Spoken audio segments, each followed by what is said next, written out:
Hello po mga Lords, we're here for another vlog. Nandito po kami sa Badjao Seafront Restaurant po, dito po sa Puerto Princesa, Palawan po. At ang entrance po,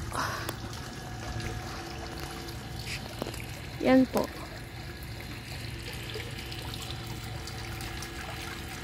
Yan po yung parking po, medyo malawak po. So, turn nyo po, ito mahaba pong bridge, tapos ang makikita nyo po sa right and left side nyo po is mga mangroves po. Sorry po mga lods kasi hindi nyo po kita kasi gabi po ngayon. Yan po mga lods.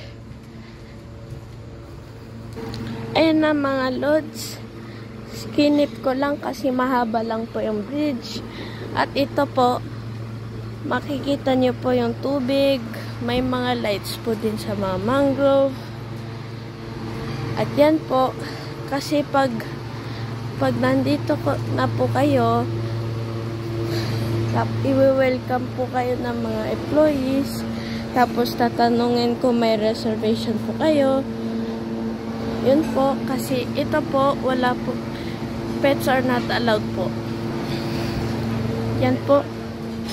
Yan na po. Yan yung West Philippine Sea. Tapos ito po yung restaurant po. Medyo po malaki po. Ito po mga fruits. Tapos dyan na po yung CR. Ito po yung kasama ko po. Yan po mga lods. See you on the next vlog. So make sure to like and subscribe this video. So bye!